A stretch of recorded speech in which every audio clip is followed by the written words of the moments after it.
Welcome back to Attack of the Pack, Part 5.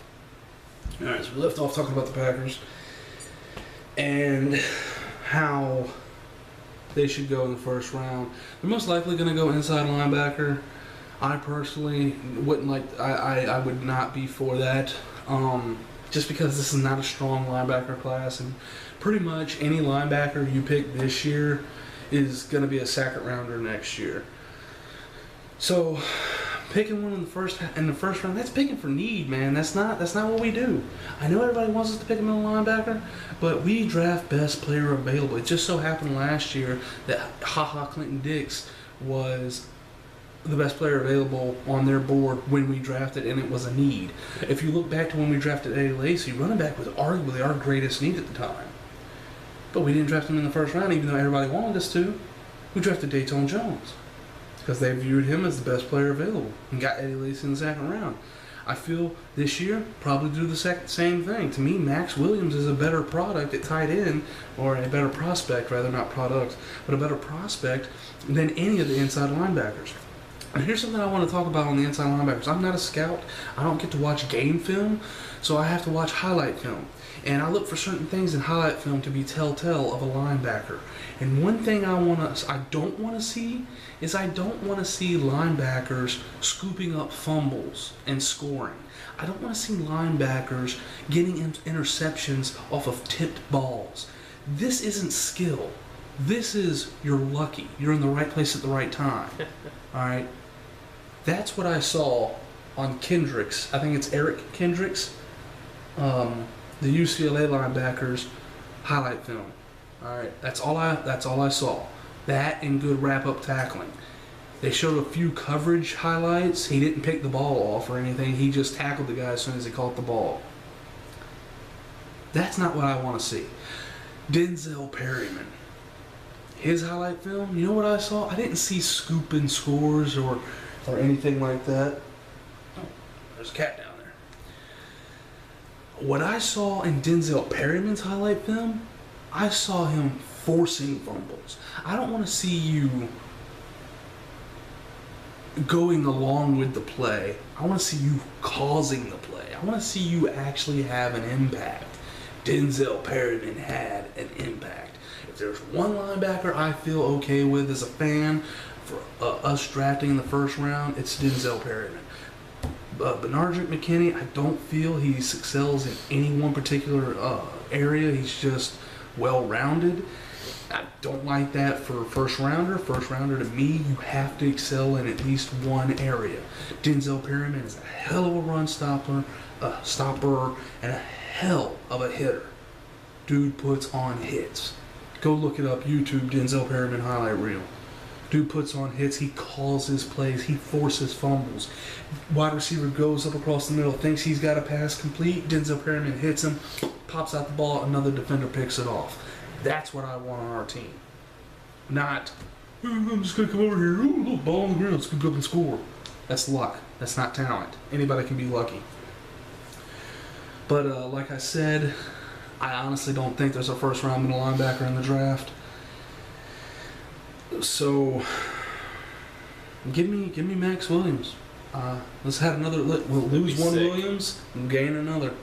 Give me Max Williams. That not only is it's actually a bigger need, because in my opinion, Clay Matthews is better at inside linebacker. Everybody tells us draft him, and Green Bay needs to draft an inside linebacker to get Clay back outside. Guess what? Clay wasn't doing shit outside. He played 8 games at outside linebacker this year. He got 2.5 sacks. He switched to middle. He got more tackles and 8.5 sacks. 8.5 sacks in the same span. If he had played middle linebacker all season, he would have had a career high in sacks. And that is something that the Green Bay Packers themselves know. And my proof for this is the fact that Mike McCarthy has said, regardless of what we do in free agency, regardless of what we do in the draft, Clay Matthews will be playing inside, because they know he's a more valuable asset inside. And I think he can do for middle linebackers what Lawrence Taylor did for outside linebackers. Before Lawrence Taylor, nobody really thought of outside linebackers as huge pass rushing things, people, players. They never really thought of them as big pass rushers. Clay can change that. Yeah. Middle linebackers, historically, 5 sacks is a great season for them. Clay had 8.5 in 8 games. 8 games. Now, granted, did all of those come from him playing specifically and blitzing up, and hitting a guard or something like that?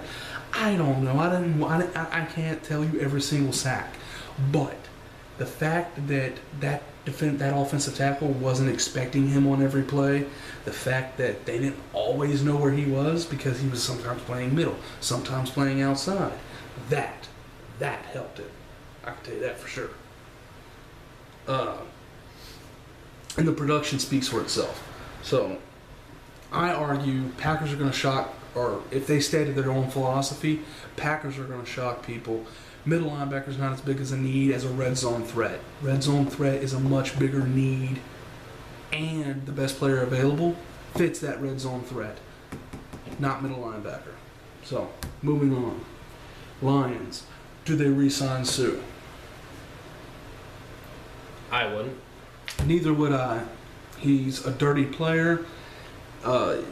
He has no respect for the game. I don't care how dominant he is. Not only that, but the amount of money he's going to command. He's no J.J. Watt.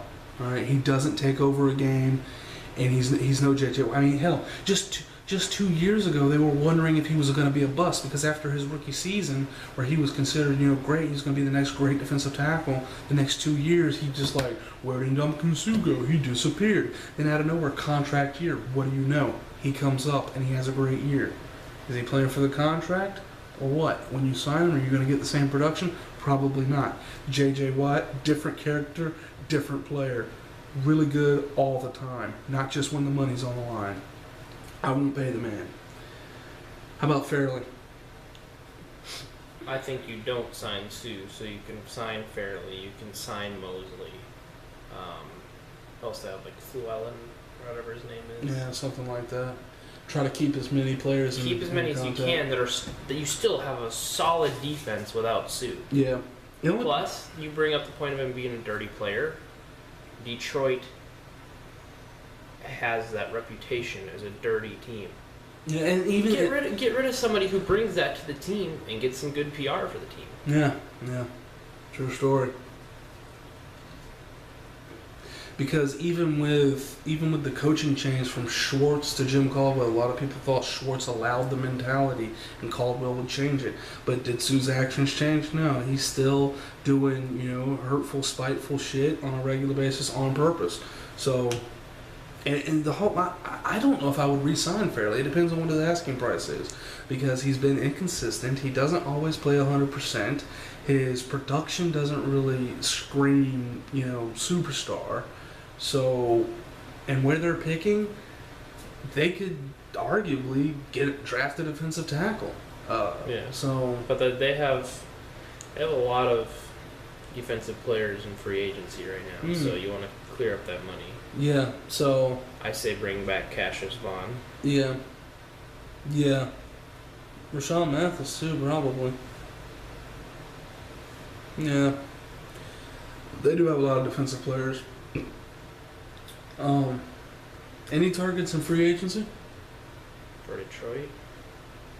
Somebody on defense? Use that Sue money to go out and sign 3 more players. You could probably get Terrence Knight, but then again, he does they ran a 4-3 last year. Honestly, I think the biggest puzzle piece in Detroit is to get a better quarterback. You don't like Matt Stafford at quarterback? He's not a bad player, but I don't think he's going to take them to the promised land. They've got the other pieces. He's too inconsistent. Yeah. I mean, hell. Put a good quarterback with those targets. Golden Tate and Eric Ebron and Calvin Johnson. Yeah. They got some targets. I think they need to pick up a running back. Maybe Ray Rice. Yeah. Jim Caldwell worked with him in Baltimore. He's good, but there I go back to the point. You kind of defeat the purpose of getting rid of Sue to get rid of that Well, different. bad PR for the team. I mean, he's not a dirty player, but he's still going to bring that. I think actually it might have the opposite effect. Because you get rid of Sue, who's got a history of being dirty and just nasty in a bad way. Then you take Ray, who doesn't have that history. He had one incident, and you're giving him a chance at redemption. You put him on a short leash. You sign him to some kind of, it actually works out in their favor entirely, because then you sign him to some kind of team-friendly contract, like one fuck up and you're cut with 0 guarantees. Yeah. So they don't risk any money, but they're offering him a redemption story.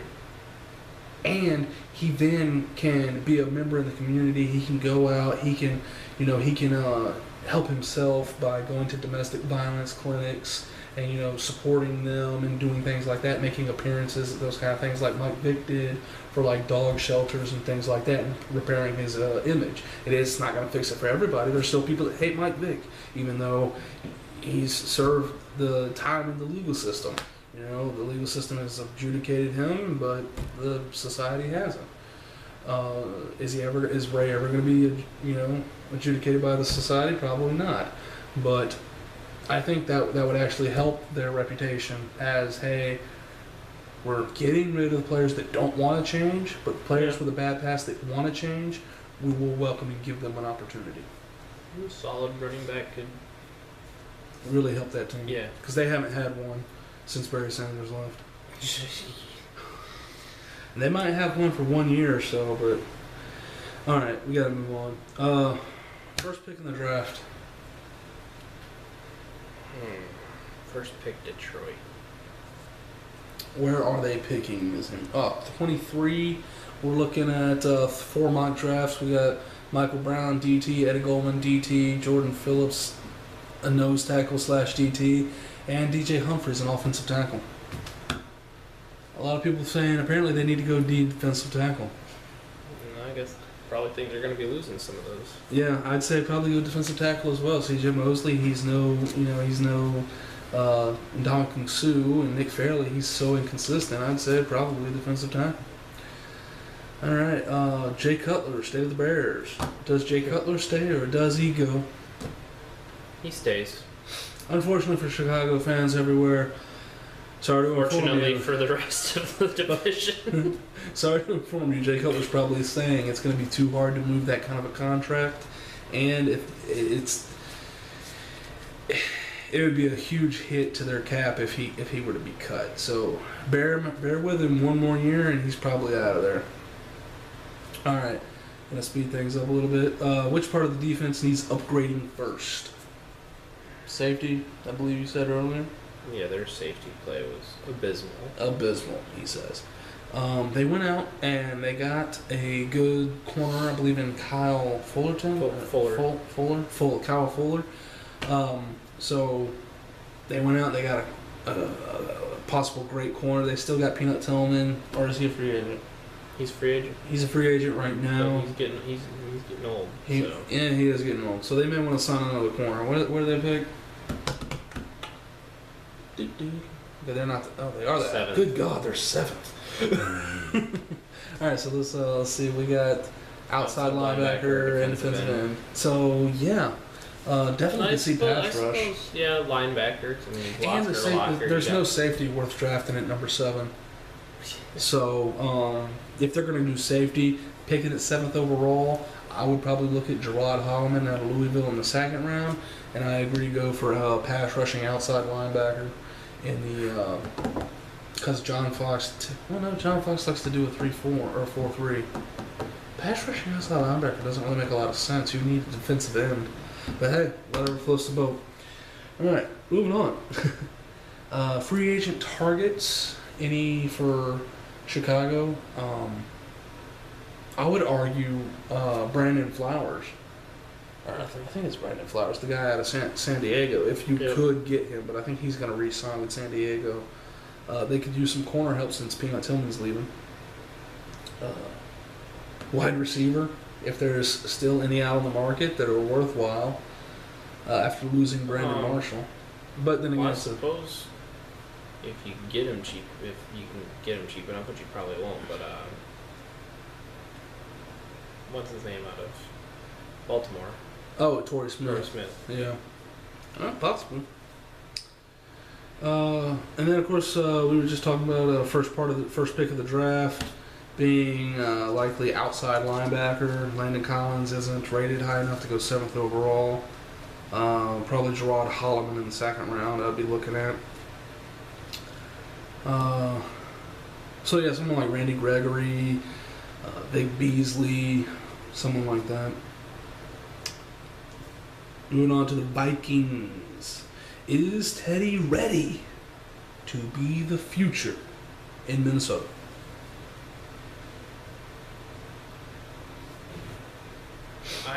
I would give him another year to see.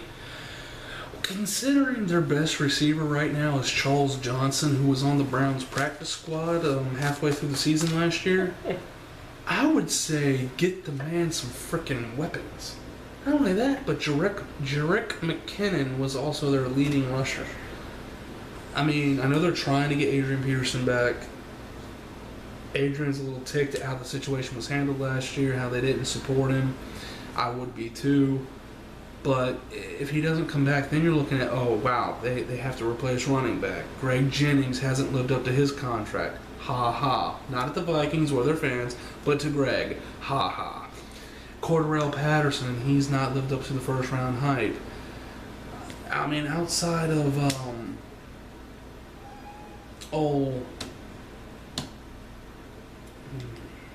want to say a Notre Dame kid, tight end,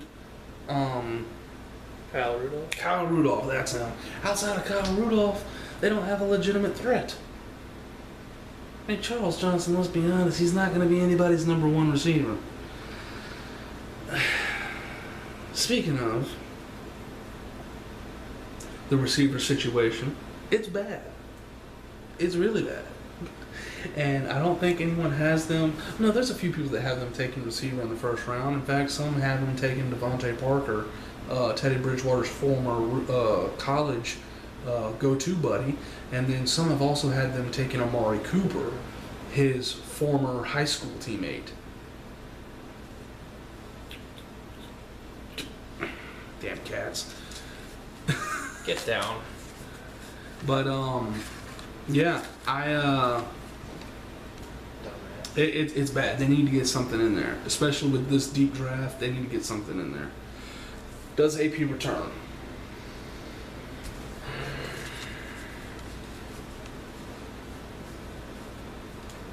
I say no. If I was Adrian, I wouldn't. The state of Minnesota abandoned him. They crucified him. Arguably, now granted, don't want to get into a big spiel on the topic, but arguably it's something that needs to be done more in society, not beating your kids to the point where they bleed, but physical punishment, spankings. Kids need to be spanked more in today's society. They don't get spanked enough. Should it go that far? No, of course not. You never want to see your kid bleed. But I know I got him as a kid. I did bleed as a kid from ass whoopings. I turned out good. And I know people who didn't that turned out terrible. But they chastised him. They crucified him. If I was him, and after the way they treated me, knowing the fact that Jerry Jones has a liking for me, and knowing damn well what kind of line would be waiting for me, I'd be taking some cheap money and heading on over to Dallas. If I was Adrian Peterson, I'd be heading straight to Dallas, where he could in fact break Dallas's former great running back Emmitt Smith's rushing title record, rushing yardage record, and rushing touchdown record with that kind of offensive line. All right, so wrapping it up real quick, I say receiver, first pick in the draft. What do you say? I'll second that. You gotta have some targets. You heard it, Vikings. You want to develop Teddy, get him some freaking targets. Unless you get Todd Gurley. Todd Gurley is a fucking man beast. Come back as we wrap up tonight's episode with part 6.